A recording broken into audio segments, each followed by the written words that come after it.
Good morning, beautiful people. Reporting live once more from East Hollywood, California.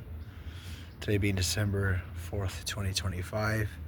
And it is a beautiful day. I'm out here in the front with my demon dog. See if he comes. Cookie.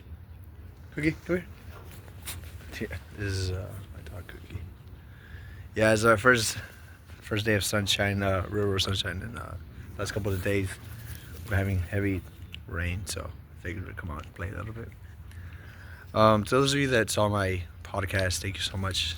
I thought it was a good one. I thought it was awesome, and it's getting a lot of views. So, thank you so much, guys. For those of you that haven't, please, if you can check out my post sections right there. It's on the Sober Strong podcast with Megan. So, if you guys could please go ahead and check that out. I'll be sure to leave in the description as well. But yeah, no, like during the podcast interview, she asked me about something called Delirium Tremens, right? Tremens. It's pretty much like that's the stuff that kills you when you stop drinking. I imagine that's when you start seeing stuff and start like I don't know. To me, I call them like mini seizures, where your entire body twitches for any sort of like sensation of discomfort or any like thing that you would normally not find scary, things like that.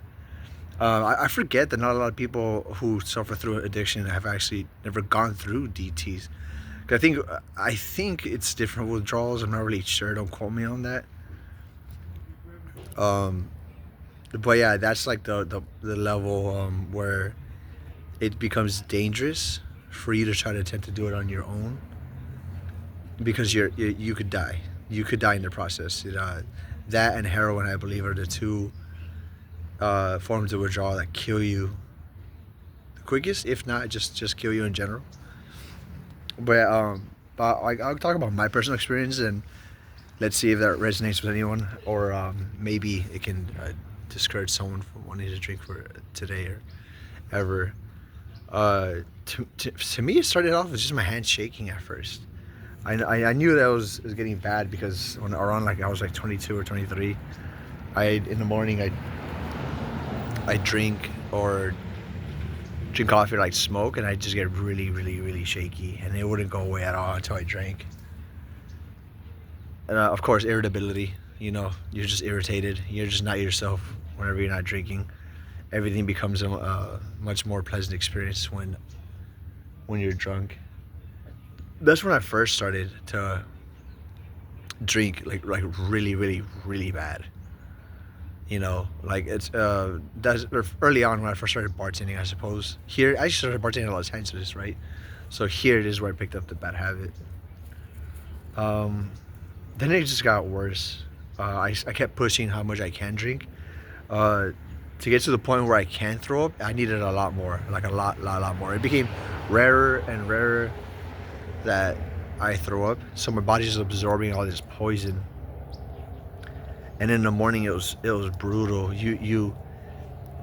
Your heart feels like it's gonna explode. Like you're nauseous, like as hell. You're just crazy nauseous. You can't stop shaking, and I don't know about you guys, but I get this like pounding, like ringing in my ear. It doesn't go away until I have my first drink. I remember it felt like a war zone in my kitchen once when I woke up like around 4 in the afternoon, and no one was home, and I had to like kind of crawl to the kitchen space to give myself an Ian Giant pineapple. And it wasn't only after the second Ian Giant pineapple that I started to feel kind of better.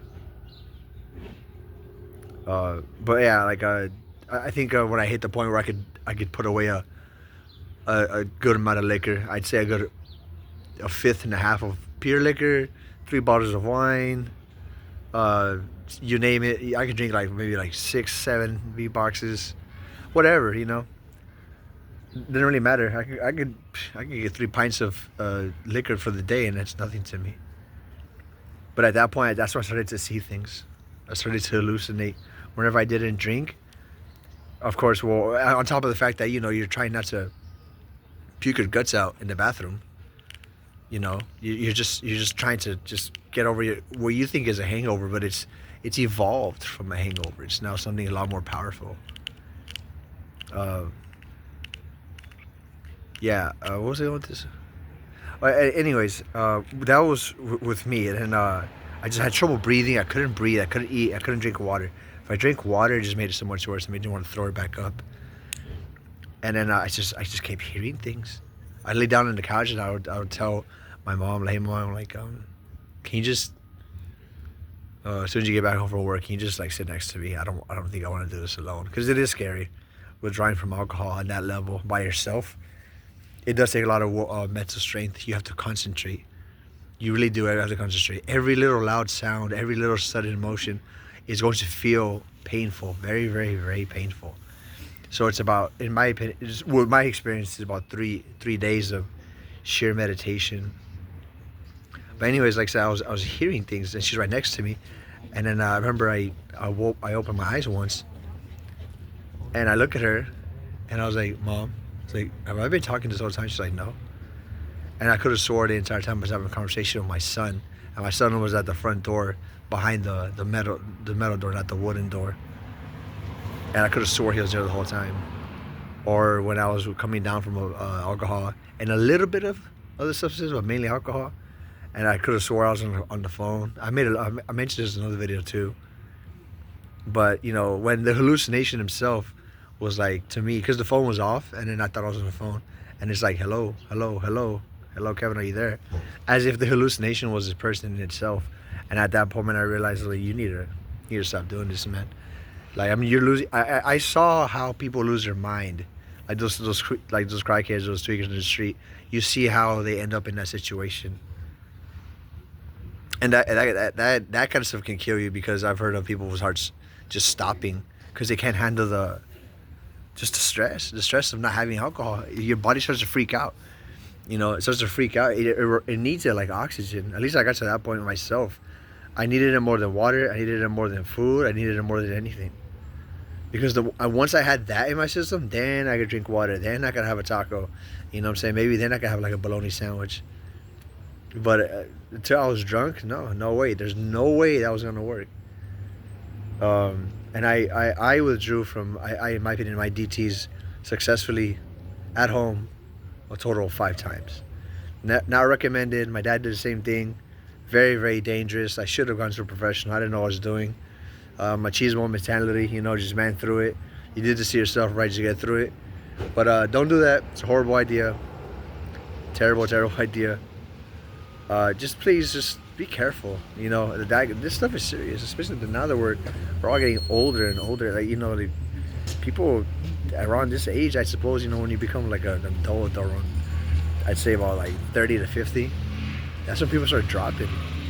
It was before, back in the day, that joke, like, oh, hey, like, I don't know, Ken or Kelly are alcoholics. Like, no, they're really alcoholics now. How it's sad. I don't communicate with anyone I used to, for that exact reason. It's not worth it. You are who you hang out with.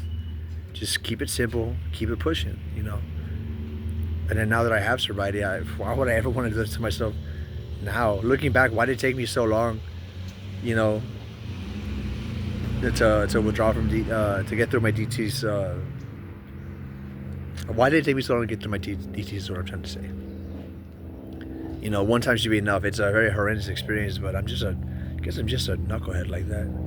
I'm very stubborn. I'll say how much. I'm stubborn, hard-headed, difficult, all of the above.